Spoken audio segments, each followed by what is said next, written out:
Do you live for Sunday dinner and that slow-cooked all-day flavor of a pot roast that falls apart with a dull spoon? Thanks to Omaha Steaks, I'm never shy about the proteins when it comes to Sunday dinners at our house. Every steak is aged to perfection to maximize tenderness and hand-cut by master butchers in America's heartland. Get 50% off the world's best everyday protein. Go to omahasteaks.com for 50% off site-wide during their semi-annual sale. And for an extra $35 off, use promo code YUM at checkout.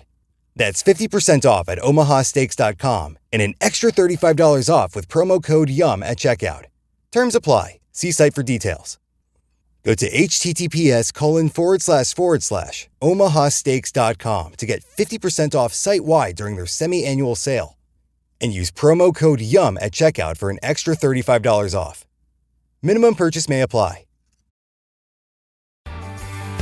Sun rolling over acres of farmland, shining the light on the world I grew up in. No name dirt roads about to get tore up, all going down in a town you never heard of. Hey everybody, welcome to the Common Folk Podcast with Ben, Morgan, and Andy.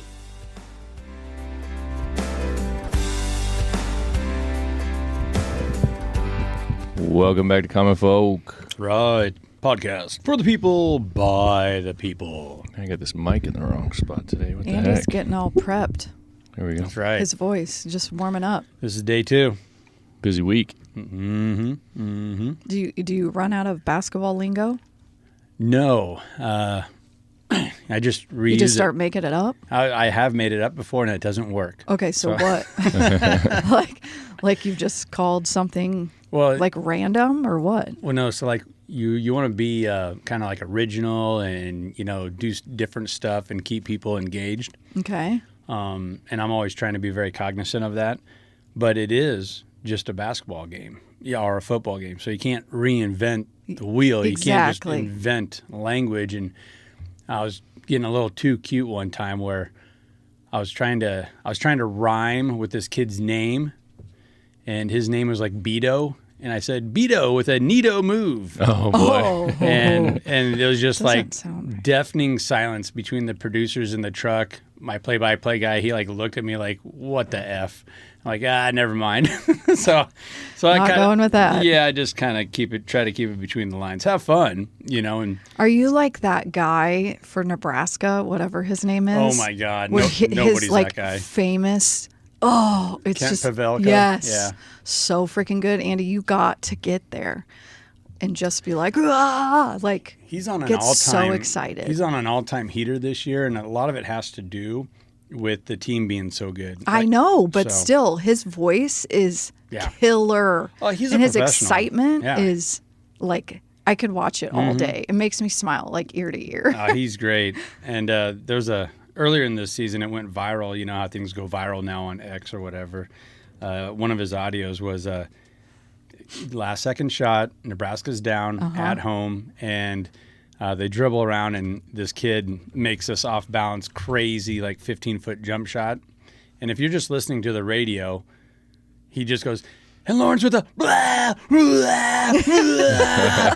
And it's like, you have no idea what's happening, but just the excitement. Yeah. He probably hit it, but it was so funny. People were writing in and calling the station is Kent okay? Did he have a heart attack? Is he dead? Yeah. It was pretty funny. And it's a great season too. So. Yeah. All right. Nice. Well, good. I'm glad you're getting warmed up for tonight. Mm-hmm. Who's playing tonight? Oh, it's state, so it's all good teams. Yeah. Got Malcolm, north of Lincoln there. They're always really good. A lot of good. And a common theme, a lot of good families. Where brothers and sisters are on the teams. That's cool. And their parents are part of the coaching staff or the administration. So you're seeing a lot of that too. Yeah. We've already had 2 overtime games. Nice. Falls City Sacred Heart I like good games down like the that. road. Played Why Not to overtime last night. And that's 2, talking about coaching staffs. Those are the 2 of the, no one, they're in such high regard. Mm-hmm. You can make the case they're 2 of the best coaches in the state, any sport. Really? They've been there for over 20 years, both at Why Not and Falls City Sacred Heart. And they just have programs that are just, it's kind of surprising when they don't make the state tournament between Why Not or Falls City. Huh. So What's your opinion on like the different classes of basketball? Or you say sports in general, but since we're talking about basketball, like the competitiveness, and then you know how people talk about like if they want their kid to go on to the next level, they've got to be in this certain class and all this kind of stuff. How do you feel about that? Well, I feel really bad for the people that, the governing body that tries to make it and get their arms around it. Mm-hmm. I do like that there's 8 different classes and we get to have, 8 teams in the state go out as winners rather than just like an all-class championship type of a thing. Mm-hmm. That's fun. But I don't care for how the certain teams and programs basically make a mockery of it. And I mean, we've seen it in volleyball for a long time where you can make the case Class B from top to bottom is just superior to Class A. Mm-hmm. And, that's not what these classes were set up to do, is to manipulate it, and get better. And I don't know. That could be its own topic. Yeah. And there's an old administrator, I want to get him on the pod so bad, from the Grand Island area. And he's very vocal on social media talking about he thinks that these classes should be broke up like European soccer, where you get regulated or something. I don't know. Oh, yeah. That's the that's that program where like they're all, let's see, so like they're all in the same league, and only like whatever the number is, only like the top 10 of them are competing. And then at the end of the season, the bottom, number 9 and number 10 drop out. Yeah. And then number 1 and number 2 from the group that wasn't included in that gets to come up and play. Yeah. That's what you're talking about, right? That's not a bad idea. Yeah, that's what he's saying we need to move to. I don't know enough about that model, and I don't care for soccer, and everyone can know that. Such a prototypical American in that regard. But I'm intrigued by that because then there's no piss and moan and whining. It's like, no, Bellevue West, you're there with Creighton Prep, you're there with Westside, you're there with Omaha Scott, and then we don't have to worry about, like, let's say, Fall City Sacred Heart just dominating D1 or D2. Mm-hmm. No, you're C1 or you're Class B. Yeah. That's the level you're playing to. Yeah. And then just no arguments. Just like, if you want to tank, like these NBA teams, go ahead and tank. Have a bunch of losers. Those seniors can be taught that, hey, we're sacrificing you so the kids that matter, these sophomores that are my kids, so we'll get regulated by that. Just strip it all away and get it back to some, because what's going on, and it's been going on for a long time, it just gets to be such a heated argument, and it just takes away from the game and what should matter. But were you asking him that, or were you asking, like, I guess when you asked the question, I was thinking that you were saying, could you like get college recruited from a 8-man D2 football team? Very much so. Okay. Or were you not asking that? A lot. I asked like 3 or 4 things, but that was part of it for sure. I just, you know what I mean? That's the way I took it, is like, if you're not Class A, so many people think, then no one gives a shit. You're getting missed. No one gives a shit on any level now. Okay. And a great case in point is North Dakota State football. Mm-hmm. They one weekend in the NFL, they had 3 starting quarterbacks. It might have been 4 starting quarterbacks in the league. Mm-hmm. I mean, they're not. They are moving up, but they're not in the Big Ten. They're not in the SEC, but they have more starting quarterbacks playing in the NFL than half the Big Ten schools. Yeah. So crazy. Yeah. Okay. And a great case in point where scouts are getting so good, and Huddle, all these online services. Yeah. And the parity now is, if you want to do it, if you want to be Omaha Scott, you can do it. Pony up. There's a path, right? Pender, who won their first opening round game, they're Class C1. They played in a tournament earlier in the season, and they beat Millard North, a perennial powerhouse who's Class A. Oh, wow. Beat them by 10. And Millard North is also at state in Class A. So, in my mind, C1 probably shouldn't be able to knock off a state qualifier in Class A. Yeah. Yeah, I mean, if you just think about the mechanics of it, I mean, these schools are set up by classes by their enrollment size, right? Mm-hmm. Mm-hmm. So naturally, if you have a larger enrollment, you should have more talent just by the numbers, right? And the team should be a better overall team. Mm-hmm. I mean, that's just kind of how it works. But you're going to have kids obviously come through some of these smaller population schools that are just all-stars. Yeah. And then they're going to influence the rest of the kids on the team and so on and so forth. And any scout or college recruiter or whatever that's smart would definitely be looking at these schools, because to me it's not the fact that a kid is so good is not because let's just take this area, because he grew up in Omaha versus Plattsmouth. Right, that doesn't make him better just because he grew up in Omaha. They're the same, they're at the same. They're the same people to start with. You know what I mean? Right. So as a scout, you could look at that kid in a Class B and a Class C, whatever, and see the potential and know what you can do with that kid. Right? I mean, I feel like we difference. saw that last year. I think one of the Nebraska coaches came to a C1 game because there's some big wig kid that was awesome and.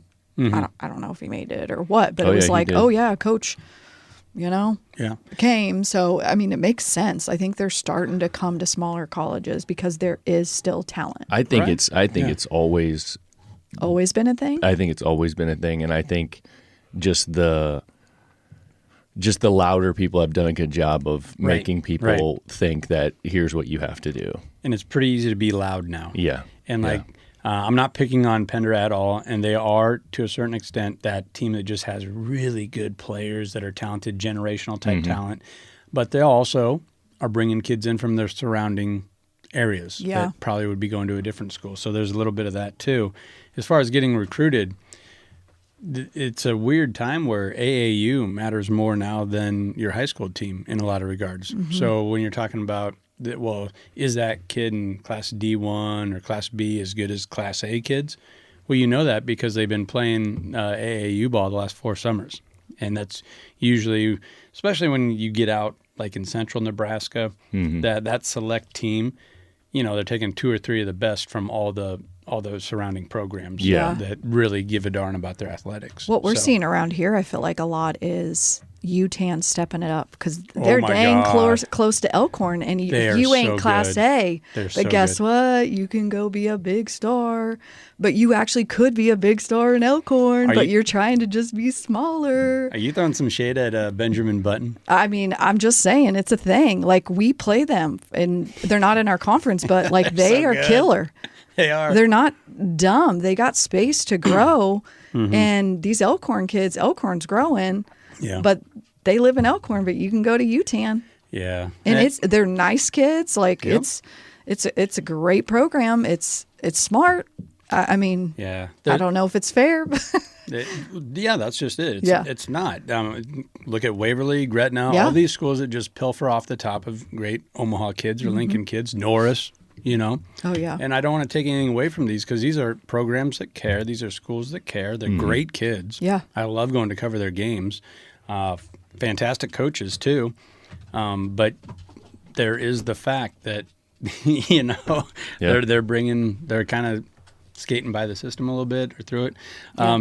I don't mean to call anybody out, but there's a gal. Her last name is Benjamin. She's a senior this year, and she's a great player. She's like a 5'5" guard. Oh, I don't know. And 2 years ago, she played for UTAN, won a state title. Last year, played for Scott, and whatever happened, now she transferred back to UTAN. So it's like this is Nebraska girls basketball.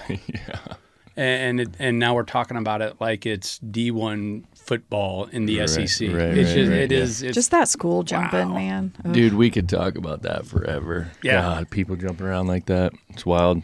So anyway, that's not really what we came here to talk about today, but it's interesting. Well, Andy's getting his voice ready, and then we just get on sports topics, and he's our sports guy, so, it happens. It does mirror what's going on, though. Yeah. Oh, it for does. sure.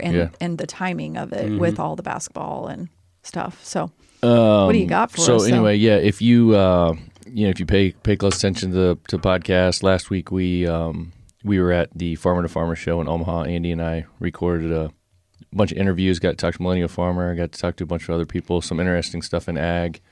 Got to talk to Charles, one of the founders of FBN.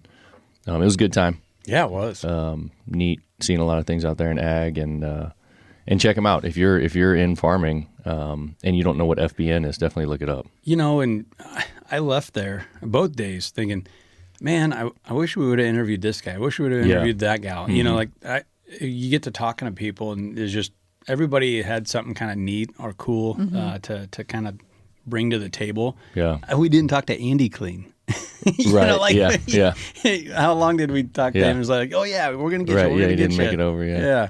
Yeah. Yeah, it's like a smaller, more intimate event, and like you see over the course of 3 days, you see the same people 10, 20 times. Where when you go to like some of these big farm shows, you might see that person once. Yeah. So you really get the opportunity to have conversations and get a little bit more under the surface, which is neat. Morgan was, you were at home. You were just lamed up at home, so you didn't go to the show. Yeah, I'm just a big old loser, lamed up. I mean, I didn't say that, but Hey, No, I'm just recovering. you're guys, recovering, so you got to. from So a pretty big surgery. I don't know if it's big. It's a hip surgery. It is what it is. sounds big to me. so you made it into the studio today. Oh yeah, I don't. The good thing there's not cameras on. I mean, still to barely look alive. Did Barely seen the sun. I mean, this white skin is. So you've been Netflixing a lot. Yeah. Oh, Netflix is burning up, man. Yeah. Oh, stop! Yeah. Like you even know. Like at Netflix headquarters, they're like, "What the hell is going on Listen. down We got there?" the surge out of Nebraska. Yeah. Listen, I got a lot of shows that I've been watching, and it's not just on Netflix. Peacock. Yeah. Okay. Yeah, oh my God. They have a they're- new show. It's yeah. called The Traders. So Wow. good. Okay. And I've been catching up on The Chosen, which that has 5 seasons, like 10 episodes in a season. Is I that only like- have 5 left. What's the about premise? Jesus. Oh, in the Bible. Jesus. Yeah. I thought it was like Oh, it's so chosen, good. like they take 100 people, like you're the 100 that get to make it in today's society. No, like, you're the no, chosen. no. Okay. And yeah, I'm trying to think of what else. Oh my gosh, just I've started some series and then I've like lost interest, and I'm episode 3 in. I'm like, that sucks. So you just quit. So have you taken 90 minutes to watch Demon Hunters? You got to do this. You have to do this. Oh my gosh. Okay, I You might even have just an for you, excuse now. Andy. Yeah. But I've been reading, been doing my Bible study. You know, doing I'm not quilting or sewing or anything. I'm not that. told you early on you know. Anyways. Do something constructive. Well, and I threw another one at you guys that I thought you would just go home and watch or even buy. What? Reservoir Dogs. Oh yeah. Oh shoot! Yeah. I'm gonna text myself. You're not gonna Demon Hunters. You're not gonna watch that by yourself though. I'm not. Yeah, Reservoir Dogs, Yeah, yeah. that's a through and through Quentin Tarantino. Oh, yes, movie. we Like, when talked you about think of that. how Yeah. Okay. How She absolutely hates Django. she does. Yes. Oh, it makes me Yes. angry. Like when even when hate it's it. on even when it's on the TV guide, she's like, "Oh, you better not turn that on." That's Really? like literally my only show. It makes me infuriated. It's so crazy because I love about it. the Yeah, that's- about the slaves and the abuse. Oh, it just cringes. Oh, you just me. don't like to watch the raw truth that he puts in your face. Right, it's right. absolutely disgusting. But also in the end they win. But it makes me so Like angry. they like Django, Jamie Foxx. Yeah. He like prevails. Like he in the end he's the hero. That is one thing. But to with- get there takes forever, and my brain and body feels exhausted. yeah, so then you will not want to watch Reservoir Dogs. Okay. That's what I'm saying. Because like Oh, it no. takes a while to get there. Yeah. Yeah. Oh, shoot. Yeah, it's all built up, like the whole story's in her. Okay, so maybe Ben watches it first. I don't think there is a movie I hate more than that. I know, and it's so it's so bad because when I see it, you don't see it on the on a TV guide or whatever very often. So when Right. it pops up, it's like, oh, Django, yeah, let me watch that. And- Nope, I'd have to be home alone. I need to have hip surgery in order to watch Django. Stop. You can put your headphones in the Roku remote. You can go in the corner and watch it if you want. right. That didn't even get any recognition on a national scale because of what Morgan's talking about. And people are just uncomfortable, don't want to see it, don't want to think about it. And I think Quentin Tarantino just lives for that. He loves that. Oh, yeah. You know, as far as just being raw and in your face and like, no, this is what. Like, I This is know part that of our that history. happened. Right. I just don't want to know it that well. It's still happening. Right. Oh, I agree. So- But Yeah. That's yeah. And- Well, that's kind of a good segue into what we're talking about, like what we want to talk about today. The things that go on that for most people are better off out of sight, out of mind. And that's exactly what's going on right now. Oh, for sure. Essentially, with what we want to talk about today, which is this whole war thing. I don't know that I really What's the name of it I don't again? know that I really want to talk about it, but we kind of have to because it's like this is what's going on right now. Operation and we need Fury? to address it. Is that what it's called? It's Operation called Fury? Epic Fury. Fury. God dang, he is So, good with the, I he's good with the know. one-liners. Okay, so I just background. I'm not a big person that knows a lot about war and all that. If people listen to the Epstein one, I am up on that and like celebrity, whatever. That's more interesting to me. I think it's because I'm a little bit directionally challenged. I'm not sure where all the countries are. Didn't do very good in history. It's not that interesting to me. Okay. But anyways, with sitting a lot, we've had the news on a lot, and I heard the name and I'm like, what? That's Yeah. the name? Ben's like, yeah, a few days ago he named it that. I'm like, oh shoot. So I'm behind. So let's just begin. This is problem number one for me with our current state of how we do things and with war in general.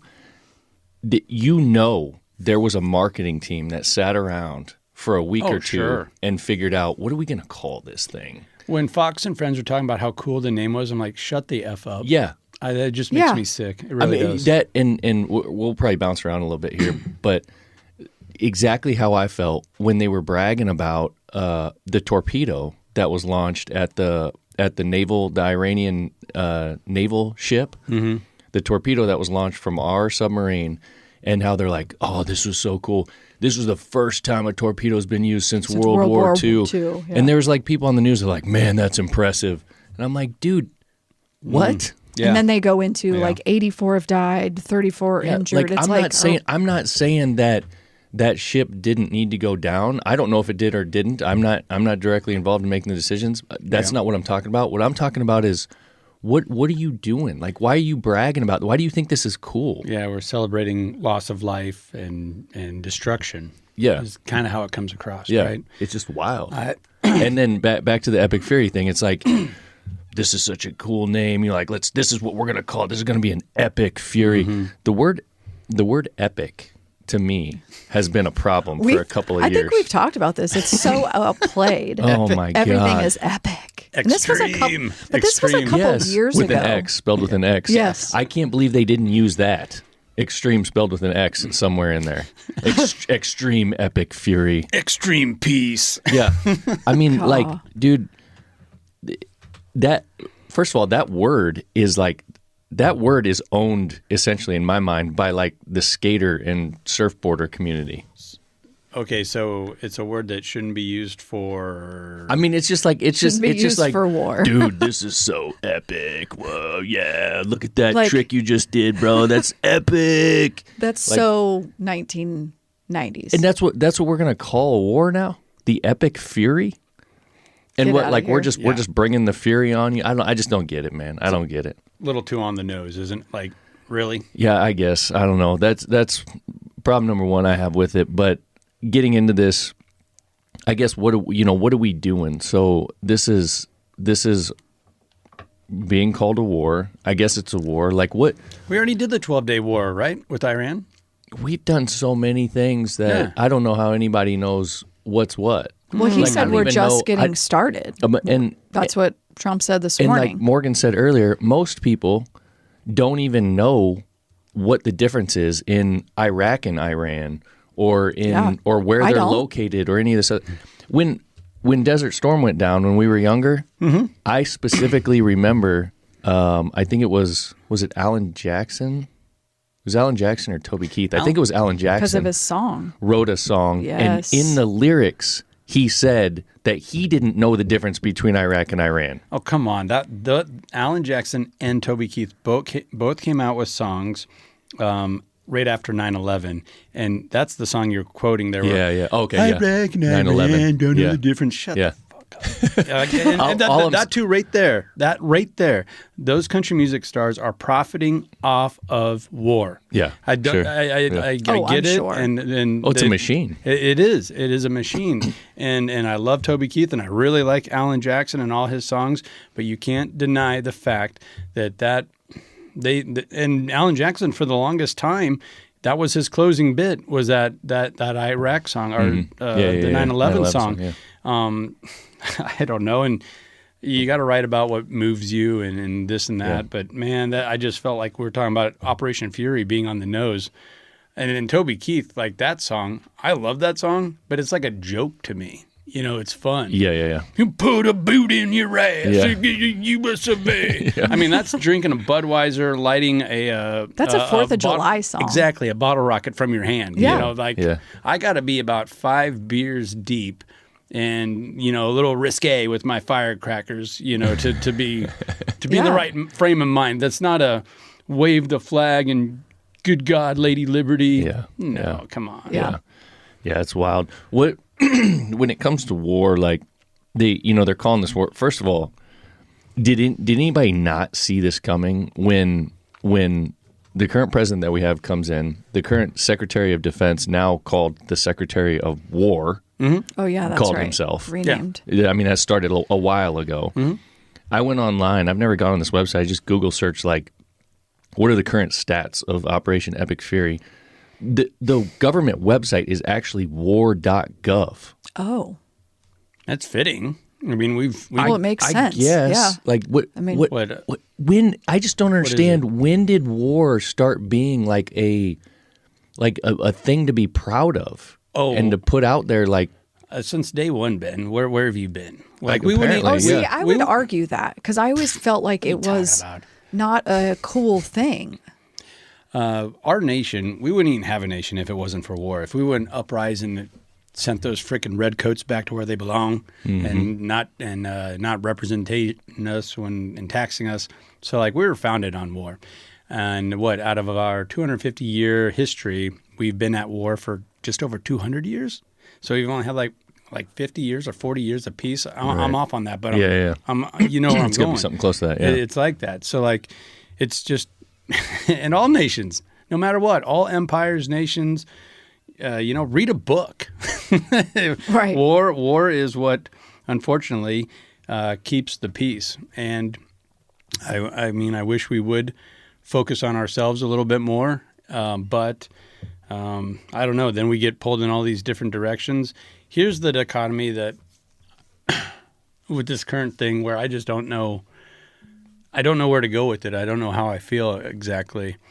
And it just reminds me like a novel from Tolkien or something where evil gets to be so big it just kind of eats itself and defeats itself. And here's where I'll go with it from a United States American type of perspective where, Ben, I know you have a lot of issues with Operation Fury and the marketing campaign and all the bullshit. I just saw a thing, and I'm sure there's a lot of truth behind it, where a big reason why we had to start this thing up and take out the supreme leader was because Iraq and Iran and Saudi Arabia started doing some peace negotiations. We can't have that. We need to be the first player in line as far as who you're going to be cutting deals with oil. Oil and money, you could say, is our number one issue, our thing that we're trying to accomplish here by taking out the supreme leader. But you cannot argue that this is a very good thing for human rights, for women rights in the Middle East, especially in Iran. Women can now show their face.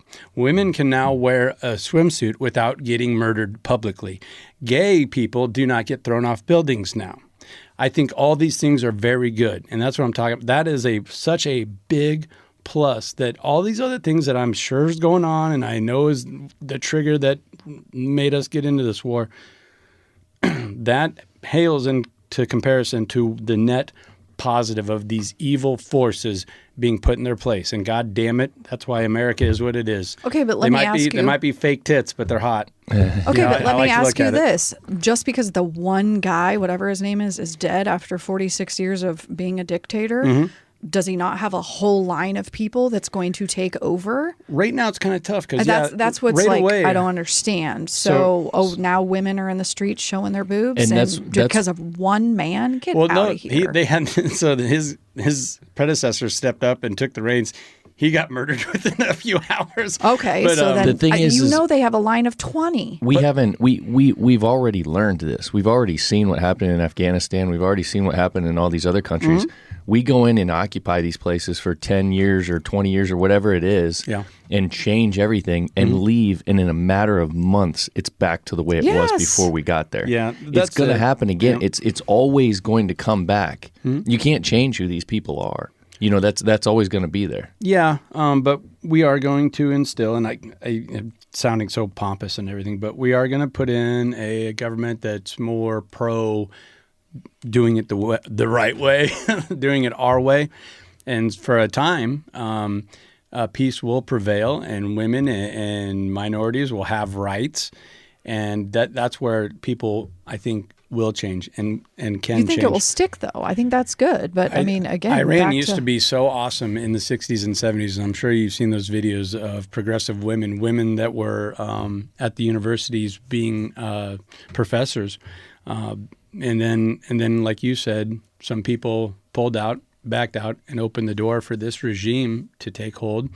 And that, too, was probably a lot had to do with America being like, well, if the Shah's not going to do what we want, and he's cutting deals over here, then fine, let him get executed. We just got to make sure that this guy that's chanting death to America will still get us our crude oil for the price we want. You know, there's a lot of that. And I know I'm just oversimplifying this, but that's the big picture that I'm looking at. Like, there's a part of me that's just sick. We're just doing this for freaking oil and money and profit, and it's only going to benefit like 900 people, really, you know? Right. But as the big picture, this is a very, very good move. And we've all seen the memes and the pictures where there are women in Iran celebrating their new freedoms, and there's women in America protesting against it. Like, what a weird world, man. Like, there's a lot going on. So, and I don't know how to compartmentalize that. And it's hard to believe even half of what you see. Yeah. You know, like you see the videos of these girls like running around the streets throwing their head coverings in a burn pit and dancing around. Like, did that really happen? Right. I mean, I don't know. Yeah, that's true. I don't know what to believe. Well, and what I guess I keep thinking about and somewhat hung up seeing some videos. I mean, not everyone, a lot of people are saying we are owned by Israel, USA. So, like, where does that come into play? So then we're just the puppet for them? I want to debunk can we that a address little that? bit. Yeah, I'll address that. Because, I mean, do they have us by the balls or what? Oh, Benny Boy's been saying it for a long, long time. They can make a nuclear bomb. Iran's going to make a nuclear. We've ignored that for a very, very long time. So don't think that now all of a sudden the 300 millionth time he said we need to go bomb Iran because they can make a nuclear warhead. He's been saying that since the 70s. You can watch a time-lapse video of him saying the exact same stupid line. You want to talk about marketing campaigns and zingers and one-liners. Just Benjamin Yahoo telling me that Iran can make nuclear weapons. So I do not buy in its entirety that Israel said, you need to bomb them right now or let us bomb them right now because they can make a nuclear warhead. Like, that's part of it, I'm sure. But that's like all this. Like, there's so much more going on. Yeah, and I just what do you believe? Right, what do you believe? And I just don't like that we're not being told the whole story. Like, I understand that there's probably some things that need to be kept secret for like defense reasons and stuff like that. But when we're being told, it feels like right now, every day or every other day, a different reason why I asked you that. We're in there like, doing it. Why are we actually doing that? And you're like, it just keeps changing every day. It's like, what is the real reason? What did they say made us decide to go there? And then the next day it's something else. I am sure there's a number ridiculous. of reasons, but then why come out in the beginning and say, this is why we're doing this, when there's also 10 other reasons? And then wait for the opportune times when the other reasons don't work. Need to come in and need to be said so that you can keep your narrative going. It is a narrative and it is a marketing campaign. And by my understanding, and I bet I'm way off, and there's good luck trying to keep on top of all of it. Yeah. Because there's so many things that are being said and that happen just at breakneck speeds. But Iran had crossed the line X amount of times, and even back in 2016, you can't deny that they're funding people like Hezbollah, organizations like Hezbollah. And that's another thing. Like that's going to go away now. All that funding, it'll come back or some way, whatever. You know, I'm sure. Well, and where they get? I mean, God, you could go into so many weeds. Like, where are they getting the money to fund organizations like Hezbollah? Ask Sean Ryan. Yeah, right? Yeah. I mean, this is what I'm saying. Like, this is all. Yeah. But per Trump, this will be only 5 to 6 weeks. So, oh, really? So anyway, they crossed the line one too many times, and rather than a weak leader saying, don't, stop, I mean it this time, Trump said during his campaign, I'll bomb the shit out of them. I mean it. I don't care. But he's also said, tip to his talking about when things like that had happened, when we've done that to other countries. He's also talked about how stupid of a decision that was, by former presidents and so on and so forth. No doubt. There's something else going on that's not being obviously told to us up front. And I don't know for sure if overall it's in our best interest. I think as Americans. I think a lot of it has to do with the negotiations that Iran was in with other key players on the global scale, and we're like, we can't have that. We can't have them making this deal or making peace over here. We can't do that. It's time for us to disrupt this and hopefully get a regime change in there that we can. Unfortunately, I think that's where it is. I don't think there's any doubt that like they call him the supreme leader or whatever, was a bad dude and needed to go away. Yeah. Okay. But we also apparently made that decision in Venezuela and went in 20 minutes and took the dude, and that was it.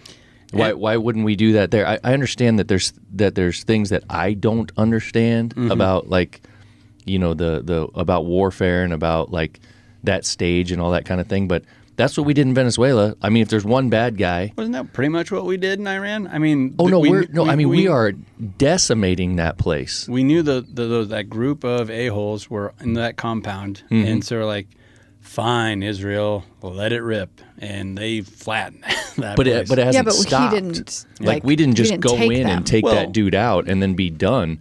I mean, it's bombing still going schools. on. Iran, and I think that was an accident apparently, but Iran's more than a one-trick pony than Venezuela. They actually have a military. They've been around. They were a flourishing nation at one point in the 70s before, in my estimation. Like, you can, I would love to hear someone give me the pro-Muslim, like, this oppression's a good thing. This is how we should run a nation. Yeah. And I would go in that with the most open mind I possibly could. But when you're talking about if someone shows their face, we have a legal right to stone them to death, I got to cut you off. Right, I'm not going to listen to your bullshit. I'm just going to keep circling back to, okay, so it's all right to throw a homosexual off a building, right? That's written into this law here. That's okay? Because if you can't get by that, then it's tough for me to listen to any of the other diplomacy, like, oh, but look at our math grades. No, your math grades are shit too. So like I'll just keep going back to this. Net positive is so much bigger and better to me. And war is gross. It's evil. I hate it. I mean, you don't think any of this is linked, or like, I mean, you don't think, I hate to keep going back to the Epstein stuff, but like, don't you think some of these foreign leaders were in on this too? Don't you think any of this could have anything to do with each other? I think a lot. I do. Anymore, almost, it feels all like intertwined. Everything has something to do with everything. Like, it's like nothing is separate anymore. It's all interweaved. There's something is interweaved there. And man, the conspiracy theories have just gotten wild. Oh my God. My gosh! Yeah. You said this years ago, and now they're all facts. No, they did not all come true. I mean, a lot of them did, but not all of them. There's been a lot of crazy stuff, and right now, I mean, the stuff that they're talking about. I mean, what? Some of it, Which one? you listen to some of it, and you're like, I guess that could be true, but like as an example, like someone said. That one of our former presidents had taken all of the all the data, all the Epstein data or whatever, and took it and hid it in Iran. And it's like, so like now it's on like their servers over there or so we something had to like go that. get it? Yeah, we had to annihilate Oh, it I because haven't heard that one. couldn't come back out. That's a good one. Yeah. I mean, it's What just the things hell? like that. Like, I don't know. There's so many of them, you know. Yeah. It's a good place to hide it, you know? Right.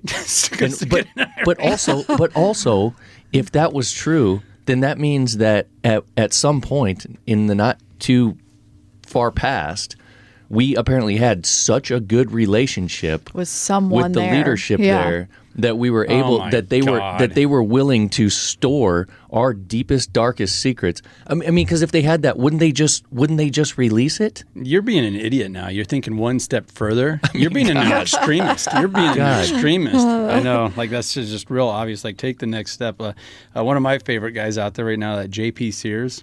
I don't know who that is. He's a funny comedian. And he has a show called We Lie to You News. Oh God. So it's all kind of. Oh, is that redheaded guy? Oh, he's hilarious, man. Yeah. He ended his last Yeah. news broadcast with, and I guess Jim Carrey was taken to Epstein Island, murdered, and then they took his face off and sewed it on this guy. Why not? Okay, that makes as much sense to me as anything else. See ya. Right. But speaking of the Jim Carrey thing, remember how you said, "Oh, that guy came out and said he whatever." No, like Jim Carrey's team literally said that was him getting the award. I know you cannot keep up with this shit. No, you can't Like, keep up, you and cannot, I and don't. it's like I can't smoke and believe mirrors, half of smoke what and I hear. mirrors. Yeah, Yeah. they just mean, want to distract. We talked about this a couple podcast why episodes ago. We've gotten to the point, and I got to the point where I trust social media influencers more than I trust the mainstream media, and rightfully so. Right? That's what they've Yes, caused absolutely. that. But it's gotten to the point now where I'm losing my faith in social media influencers because they are all just regurgitating the same shit.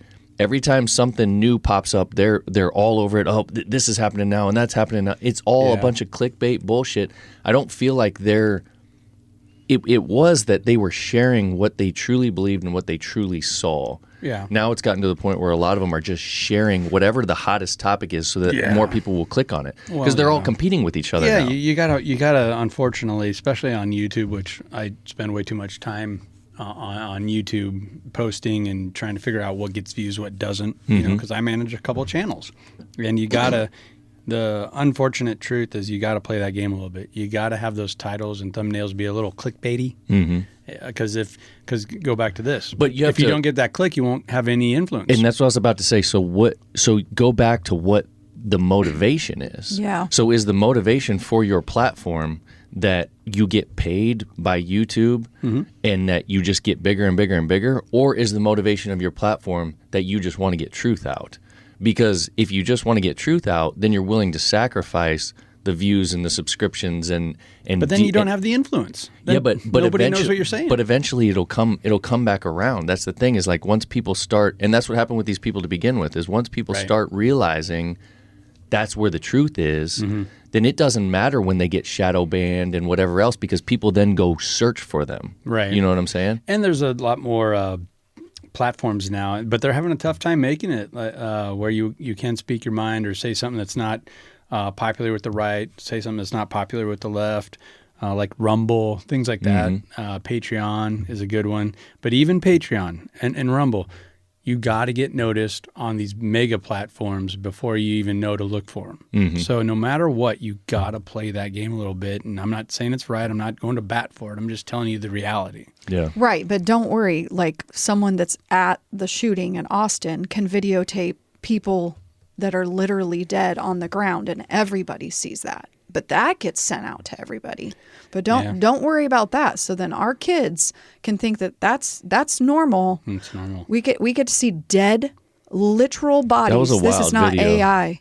It was like so scary That video to see. looked like it was AI just because it had such crazy elements in it. Did you see that? No, but Oh my gosh, Andy. Charlie Kirk looked fake to me.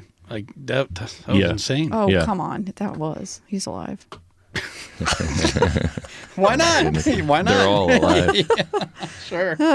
I did see I mean, AI is getting pretty wild, right? Yeah. I saw a short video, like a little movie trailer type thing, of Charlie Kirk and Epstein kicking the door in on a party. Cash Patel like drops his drink. Like it was, Oh, gosh. it was crazy. Bill Clinton gets these big old bug eyes. Like, oh my God, they're back. He's wearing a dress. Oh my God. Yeah. So LeBron had to wear a dress too. So Man. Yeah. I don't know. That's I guess the social media influencer piece of this. But back to the war. What again, war. Like, what is war? What has been one of the things I want to talk about is like what's been your experience or our experience with war? Like what do you remember like as a kid, or what do you remember being like your first experience with it or literally feeling remember. about it? Yeah. I remember the Gulf War. I remember I was coming out of gymnastics class. I had to have been third grade, fourth grade, I don't know. Mm-hmm. And just hearing it on the radio. We were like in the van and my mom's driving. And it's like, okay, this is serious. Shh, we got to hear this, and turn it up.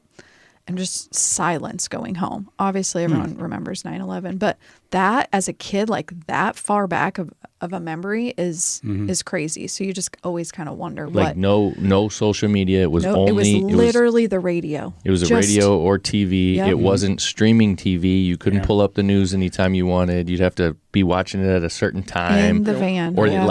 it took over the airwaves Yep. for 24/7. If you turned the TV on, you'd be seeing it. Yeah. Live coverage, all this kind of stuff. Not a I feel goddamn like was there death counter ticker at the bottom like Yeah. it was for the Iraq War. Right. I don't remember if there was like a tone or a beep like before the news thing came on, but for some reason my head is going to that. I don't know. Do you guys remember that? Like, I don't remember. okay. that. Like, What about like Andy with you? I mean, your dad was in the Air Force, right? Yeah. So we obviously paid attention, and I just have one memory where, and it's by purpose, like what you're talking about, the marketing campaigns and stuff. I said something about this guy getting a medal, Purple Heart, and I'm like, oh, that's so cool. Said something like that. I was really little. Mm-hmm. And Dad said, no, don't ever envy anybody that went to war. I'm like, what are you talking about? These guys are heroes, and they're really cool. And honest to God, I had for that Christmas, I got Leonardo Desert Storm, the Ninja Turtle toy, and Shane actually got the Raphael Desert Storm Jeep with all these cannons and fun toys, and it's like, dude, that's wild when you think about that. Shit. Yeah, like the toy makers are manufacturing. did you have that? And I was trying to tell Dad, I think I did. I kind of remember the Ninja, like the brown Ninja Turtle, the desert sand color Ninja Turtle. And he had on his, Really? Yeah. So I'm like, Dad, I couldn't articulate. I still can't. I'm like, Dad, I'm just doing what every little American should, and I love war, and I got my Leonardo toy here, and we're killing brown people, right? Yeah. Like I didn't know why. I didn't know why we're at war. But he told you not to love war. Yeah, and I don't love war, but that's not what this video game industry, EA Sports, Yeah, and true. Call of Duty and all this other shit. So, and that's God damn it, I just kind of lucked out and had a really good father figure. Right. He was keeping your head on straight about it. Yeah, so at least I had that to draw from. Mm-hmm. I don't think most people, not most, but a lot of people don't have that. And even if they do, good God, we're not being told that on Yeah. any front. We're being told, do you love freedom?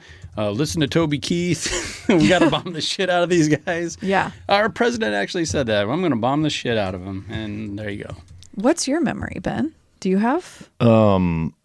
Probably the same I war? got a couple things. One thing I wanted to say, because you were talking about kids and like the influence on war and stuff, and it rang a bell for me. I heard this the other day. I think it was on a Joe Rogan podcast. This is legit. You can Google this. 77% of young Americans, the youth, are ineligible to serve in the military because primarily of their physical fitness. Yeah. It's ridiculous. 77%. You're telling me that less than a quarter of the population of our youth are even fit to serve in the military? Yeah. So, like, Holy if cow. the kids want to join, obviously there's a physical fitness test, and you can pass or fail it. Yeah. If you fail, you're out. This goes on to say they're considered ineligible or untrainable due to being overweight, failing academic tests, or having a physical/mental health issue or criminal records. Dang. Yeah. Yeah. And there's a lot that goes into that, but that also gets into an interesting interview I heard talking about when the draft was taken away, and that's another like pillar that fell for the United States as far as having pride in your country, pride in yourself, pride in your community, because now you're being born into a world, into a country where you don't have to do shit. That's not on you. That's on somebody else. And the 77% number, well, that's just the manifestation of generation upon generation not giving a shit. Yeah. Not being held up to that bar, knowing that I can just be a fat fucking slob and not have to worry about going to war, defending my country, defending my family, giving a shit about my community. Yeah. And I know that's extrapolating it out quite a bit, and I'm just putting it in this little box here, but I think there is something to that. And once again, I'm saying I don't like war. I don't believe in war, but God damn it, I think young men should be ready to go to war. To defend what we have. I think it's worth defending. Yeah, we should. Yeah. This goes on to say that in 2017, 29% of our youth was eligible. Now, in this number came from 2020, is 23%. So since then, it's probably worse. It's going downhill. It's crazy. It makes you think about the whole population, and like myself as an example, in my current physical, mental state, all the things that I have going on, if I was in my 20s, I would be eligible for military service. Yeah. And then I think 3/4 of the kids that are half my age are in worse shape than I am. It's unbelievable. It is unbelievable, and I want to do as much as I can to help boys, help young men. And it's like this taboo thing. Like Jordan Peterson, I love that guy. He gets attacked every day for doing nothing more than just trying to help young men. Mm-hmm. And it's also a thing where it's just alarming when you hear those numbers, because you're further shifting all that 80-20 rule that applies to everything. It shouldn't apply to people being able to walk up a flight of stairs. Yeah. That shouldn't be 20% of the population can walk up a flight of stairs. Right. There needs to be a limit to it, but I guess not. I don't know. I do. Once again, that's a tough subject, Ben. Yeah. It's wild. Anyway, back to war as a kid and stuff. What I remember is my grandfather was in the military, and he was a mechanic on B-52s, I think. But he was in Korea in that war, and full on war. I mean, on the ground. Like fixing planes when they were coming in. Yep. Preparing airplanes and doing all that kind of stuff, and really fighting battles. And in his family, his sister was a medic in Vietnam. Oh wow! Gross. What had experiences where was in tents and had the Vietnamese soldiers rush their tents and have to shoot people with a pistol and all these kinds of things, right? So you hear about that kind of stuff. My grandpa never really talked about it, like most people don't, when they've been to war. Yeah. But that stuff goes on. You learned about it, whatever. And then I remember when Desert Storm kicked off, and I was at my grandparents' house, and I remember seeing it on TV. I remember that coming on and just watching all that unfold, and it just being surreal. But it was I guess this is what we do, This is how it goes. Yeah. And then watch that carry on for way too long. And then of course we had 9/11, then we go to that battle goes and carries on for way too long. And now here we are today with this. But I wanted to kind of explore that, because I wonder, what do you think our kids see? Our two older kids are adults, so they're seeing it as adults. We've got a 15-year-old at home. Like, I'm really curious of what he sees. And then, you've got younger ones. What are they seeing? Or do they even know, I don't think they know, and I think that's okay.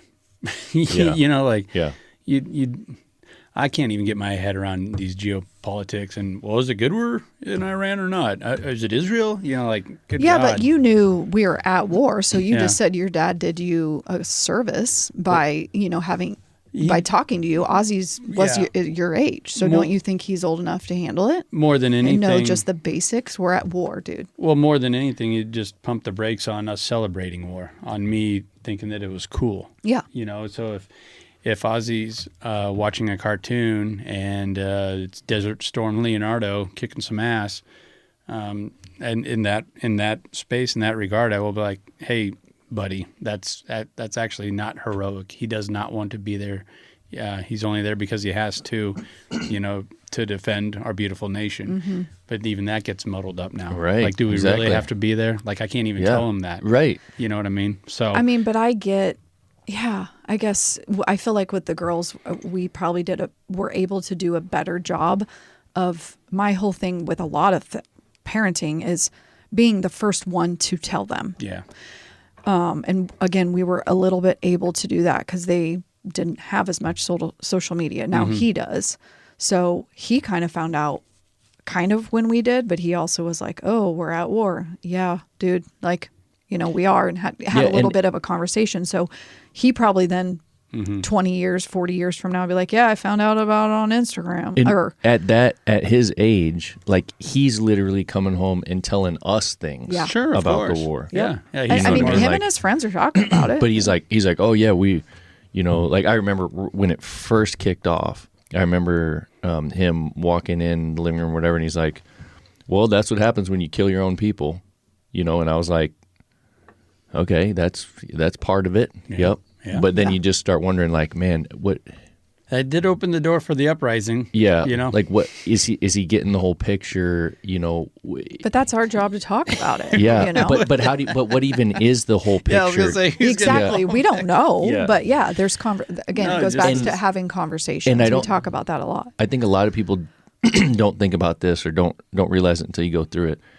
You take a teenage boy, man, and that mentality, especially take a kid like that, like, he would be in that 23%. He would be Yeah, ready to go. one of the quarters that's eligible. Yeah. He is so like fired up. Like, I mean, like, just internally, like, there's something going on with him internally that he can't control that says, let's fight, let's go kick people's ass. Right. Right? Yeah. Well, it's called testosterone. Yeah. Young men should have that. And- Yeah. Right. And people have to think about that. Like, how do you rein that in? How do you wrangle that? How do you? I don't how think do you, we should worry about that right now. but how do you? It's totally how do you? flipped. How do you point it into a direction to make it effective? Yeah, you the know what right I'm saying? direction. Like, I'm Yeah. not saying suppress it. I'm not saying get rid of it. I'm just saying take it for what it is, and how do you make it effective? Yeah. Well, like, I think you guys are spot on. We got to have a conversation about it, bring that awareness up. And I think it's a good thing that your boy's full of piss and vinegar. I wish more boys were, Yeah. And let him fail. He'll figure it out. For sure. Yeah. Like, I just okay. really dislike this when we started with this, just like this glamorization of it. Yeah, exactly. Like, how cool this is. Like, oh my God, epic. Like, oh, look at that. Oh, it's so cool, so impressive. Look at that torpedo we launched. Look at all this cool shit we're doing. I mean, next time you catch him playing COD, Call of Duty, stand there for 30 seconds. He'll get shot in the back of the head. And then you can say, like, that's not really how it works. You don't get to regenerate. You don't get to regenerate. That is it. And You are dead. I think that the smart kids know that. I mean, Sure. Even at our age, we played games like Of course. remember 007? Did you ever play that one? I wasn't on that big train. The last video game that I played though in college was SOCOM. It was like the precursor to Call of Duty. Yeah. And that was one of the first ones where you could get the headset and get online Yeah. on your PlayStation 2, Yeah, whatever it was. Yeah. but actually talk to people across the globe and get on teams and do these military battles, Yeah. basically capture the flag, but with bullets. But for me, I guess what I'm getting at is like we had these, shoot 'em up games and all this kind of stuff, and we always knew like that's not real, like that. Yeah, but again, it goes that back to thought- you guys grew up with real guns and also knew that a bullet kills. You shot animals, you hunted. Yeah, I'm and not saying- I'm not saying that all kids knew. I'm Okay, just saying that yes, you knew. the way that we came up and the way that we're raising our kid, like they know that. They know that about those games. They know that's not real. They know this is just like entertainment. Yeah, but exactly. It's still entertainment. It's still desensitizing. Yeah. Even myself, like Again, it's desensitizing back to the Austin shooting. Like them being able to see that real people in distress, people giving CPR, chest compressions, like And maybe there's something. Maybe there's ridiculous. something to that. Maybe that And was does that need to a- be shown. Was I that don't know. right you can on? look at it both ways, but like And that was that a Muslim extremist that Yeah. just started to shoot up the place? yes, at And- the bar. I and mean, you- an outside bar. And you can hate the NRA and all those assholes and say like, their messaging's terrible, but it goes back to the only person that's going to stop a bad guy with a gun Is someone else with a gun? is a good guy with a gun. Yeah. Like Yeah. it's really hard to argue that. It really is. Yeah. I don't know, man. The whole war thing, though, it just doesn't sit good with me. I understand that there's some things that we need to do, and again, some things that I don't understand that needs to happen. For our safety, for the betterment of Humanity, the planet, Yeah. people Yeah. prospering. I think I'll go back to it. I think women should be able to wear a swimsuit and not get murdered in the street for that. And I think gay people should be able to live their life without constant fear of being executed, and that's just perfectly legal. the problem is with all of this is that's I don't believe that that's really why we're doing this. I don't either.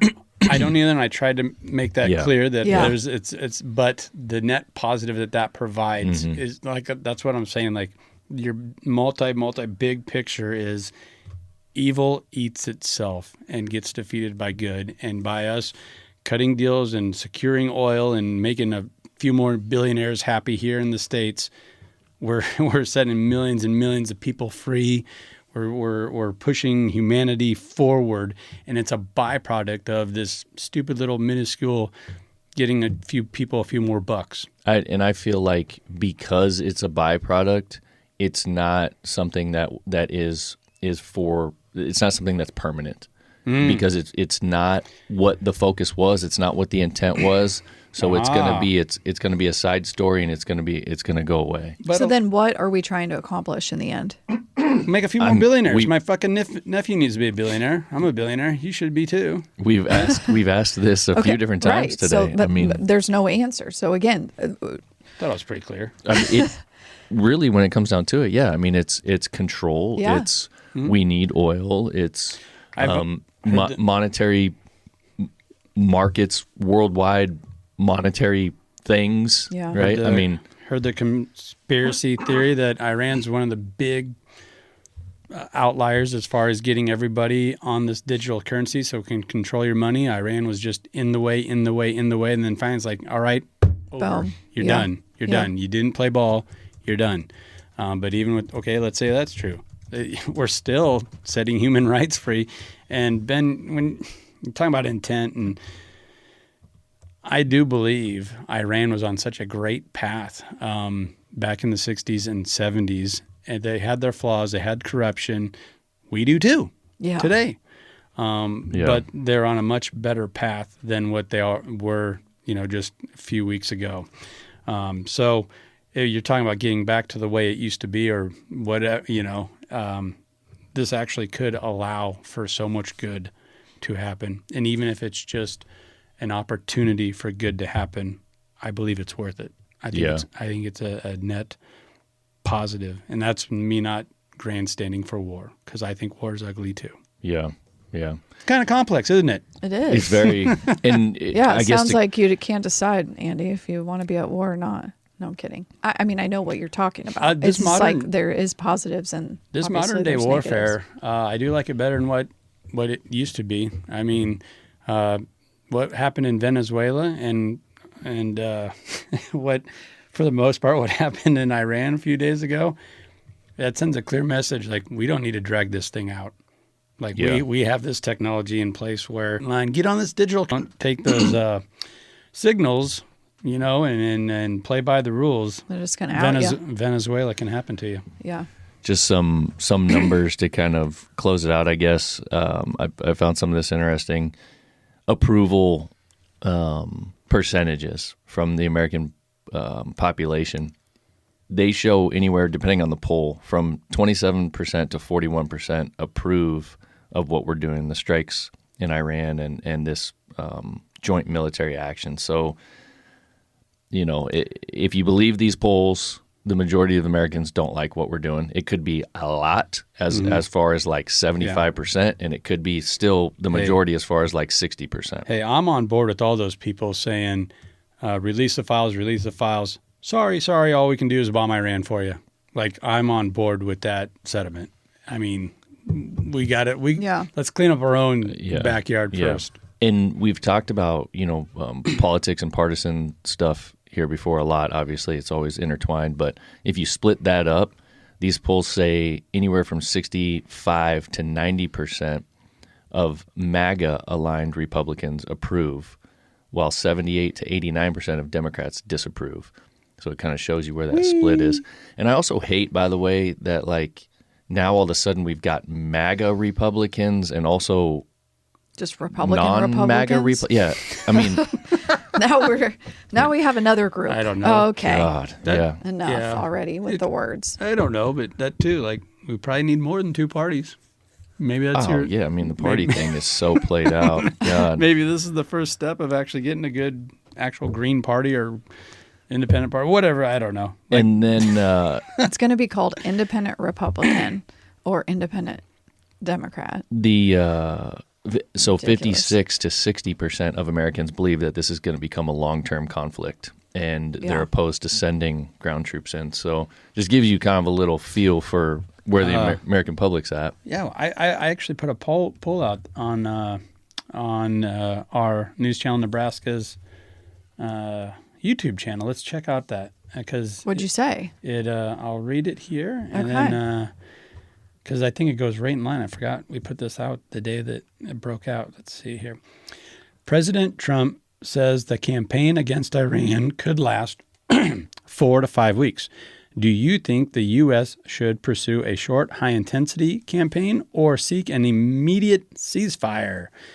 64% say immediate ceasefire and diplomacy. 25% say short, high-intensity campaign. 5% answered full-scale ground invasion. 6% say unsure. I always give them the out with the unsure. Yeah. So, only 5% of 42,000 people that voted are on board with a full-scale ground invasion. And about 90% want something short and immediate. Interesting. Yeah. Well, I think that's about all we got on that, man. This is going to continue to develop, obviously, over the next few weeks and potentially, I mean, who knows how long, right? Potentially the next few years. We hope not. But it hit home in a hurry where the first 4 released names of Americans that died, Right, yeah.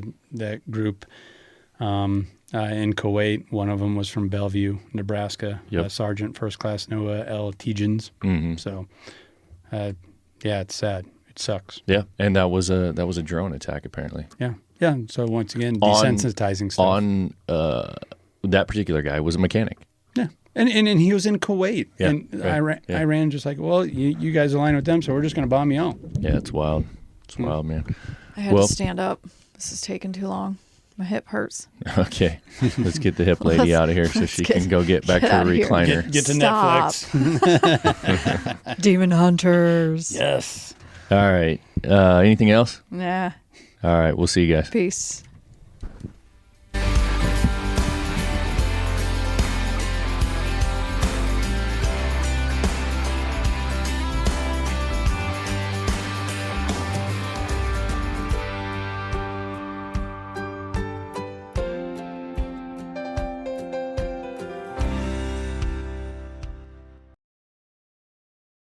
If you're a podcast host, listen up. This one's for you. My name is Allie Jackson. I'm the host of Finding Mr. Height, a dating and relationship podcast that I've been doing for 4 years now, sharing my positive and practical approach to dating that's built on my own life experience. And I wanted to share another experience that I've had, my secret behind monetizing my show. It's called Red Circle. And I was just telling my colleague about how much I love their platform. With Red Circle, not only am I getting a seamless hosting experience, but I also love the support I receive in ad sales. It's not just typical ad sales either. It's targeted opportunities based on my show and my life. And the platform is super simple. You just set your preferences and Red Circle matches you with sponsors that align with your show. You can vet every opportunity and their platform gives you great analytics. More recently too, my Red Circle team has brought me opportunities outside of my podcast on social media to really augment the podcast partnerships, bring them full circle. I just can't recommend them enough. If you want to give it a try, go to redcircle.com to get your free trial. That's redcircle.com for a free trial.